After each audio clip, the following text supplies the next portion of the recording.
Bonjour, dans cette vidéo, je vais t'apprendre à poser une division décimale et bien sûr à l'effectuer. Alors, division euclidienne, division décimale, t'en dis quoi toi? Pour toi, quelle est la différence entre les deux? Allez, je te laisse un petit peu réfléchir.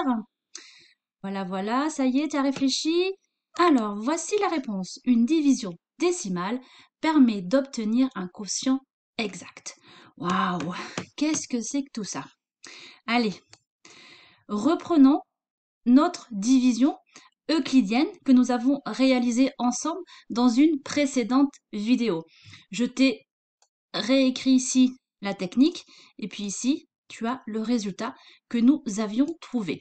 Alors, on va continuer et puis on va transformer cette division euclidienne en division décimale. Première chose à faire, c'est de rajouter un 0 à ton dividende, d'abaisser ensuite ton 0 et surtout pensez à mettre une virgule. Ensuite, la technique est la même. On se demande de nouveau combien de fois on peut mettre 5 dans 10. On peut le mettre 2 fois. On va donc écrire ici le résultat de 5 fois 2. Nous allons ensuite effectuer la soustraction 10 moins 10 qui va te donner 0. Et voilà, c'est terminé. Nous avons réalisé une division décimale.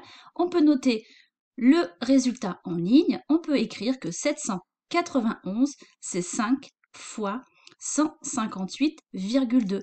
Tu remarques bien ici que notre reste est égal à 0. Maintenant, travaillons de nouveau sur notre deuxième division de la précédente vidéo. De nouveau, je t'ai réécrit ici la méthode et le résultat que nous avions obtenu.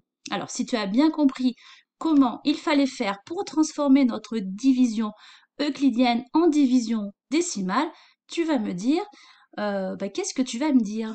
Alors, est-ce que par hasard, tu me dirais qu'il faut rajouter un 0, abaisser le 0 et surtout penser à mettre notre virgule ici? L'étape d'après, on va se demander combien de fois on peut mettre 5 dans 20. Donc tu peux le mettre 4 fois. Ensuite, on écrit ici le résultat de la multiplication de 5 par 4, donc qui te fait 20.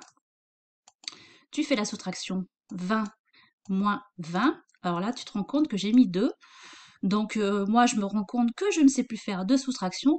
Bien sûr, je te laisse corriger sur ton cahier et noter qu'ici, ça fait 0. Donc, notre division décimale est terminée. Et puis, on va pouvoir écrire 322 qui est égal à 0 multiplié par 64,4. Voilà, cette vidéo est terminée. Alors, avant de te quitter, je vais changer un petit peu mon erreur parce que je peux pas laisser ça. Et donc, on va écrire ici 0. Voilà, cette vidéo est donc bien terminée. Je te propose de nous retrouver pour une prochaine vidéo.